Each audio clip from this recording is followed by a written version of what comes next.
And it seems like there's a pattern to the types of clients they get. The biggest clients usually come from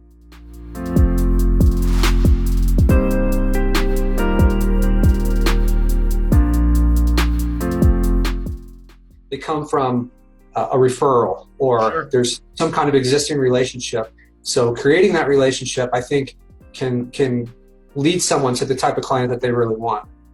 I know that my largest SEO deal that I had ever landed came through a referral, because it made it that much easier, and someone else vouched for me, and I was right to the top of a bigger business than I was used to dealing with at the time. But without the initial groundwork, right? So this is like more advanced stuff, right? Because you had to take your lumps, you had to learn the basics, you had to get some of these other things out of the way, in order to get to these upper mediocre / advanced types of relationships, right? So I think this is a really good strategy, because now you're starting to see the door potentially opening up to thousands of different potential clients. But the groundwork, the fundamentals have to be there in your business and your knowledge and your abilities in order to, I think, to have, or even potentially have, a relationship like this, where a big national player might be willing to refer their prized possession, aka their clients, to you. Yeah, absolutely. There would just be no way, if I didn't have a proven track record, they wouldn't be in a position to say, hey, let's refer them to these other people, because they value their clients. It's like you said, one of probably their biggest assets is their network of contractors. So it can't be sending them bad people. It can't be sending these people and wasting their time, wasting their money. So learning the industry first, getting some success, and then creating these relationships. I think that's the way to do it. I think another great way that we hadn't touched on for finding these types of relationships is to just go to a trade show. There's big conventions. We're out in Vegas, so there's huge conventions out here all the time, but they're all over the country. And just walking in there, and you've got sometimes hundreds or thousands of people that have booths and stuff set up. And when I was walking through a trade show related to this niche, these ideas were popping up to me. I was like, I could have found a national manufacturer of this in this trade show, because they're all here. All the big people were there. And all I got to do is walk up and start talking to them and tell them what I do. Yeah, I was going to say, just thinking, because obviously we're in Vegas next week, the National Beauty Convention's there next week as well. My brother's going to be out there.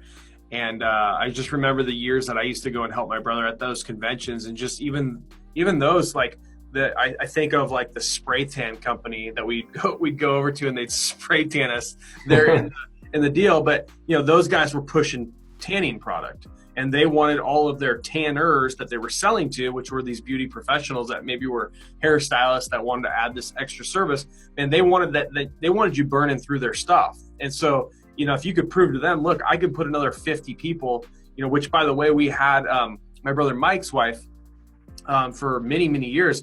She ended up buying one of those spray tan, the whole gun and everything, and she ran, using all the same strategies. I'm pretty sure if you Google it, unless they took it down because she doesn't do it anymore, but they were ranked #1 for spray tanning in the marketplace, and they would burn through spray tan material on people, weddings and this and that and the other thing. It's a cool little business, whatever, for her, but it just shows you, like, the end supplier was at that beauty show. That's where she met that supplier of that specific type of chemical that they use for that spray tanning business. And so, that spray tanning business probably has thousands of customers all over the world that, hey, look at what we did in El Dorado Hills with this little crappy spray tanning company we created that did an extra 40 or 50,000 bucks this year in profit. Why don't we add that to your business and blow it up? And then everyone's happy. The tanner's making more money. The person that's doing tan, same idea, right? Those trade shows is a great example. And there's probably just endless opportunities, but the key, I think, is getting out there and thinking this way. And this is why this interview is actually fantastic for everyone, because I think it gets us thinking bigger past just our little zip code that we live in, into maybe I should target a niche that has this massive reach, and I can go vertical with this one niche and use the supplier as my referral network. Yeah, absolutely. I would like to claim brilliance for this, but I was I'm going to give it to you. We're going to call it. We're going to honestly, I stumbled upon this, and the Patrick method. I'm writing it down now. No, it was kind of dumb luck the way it happened, and now I know to look for it. But yeah, it certainly seems like it's taken my business in a great direction.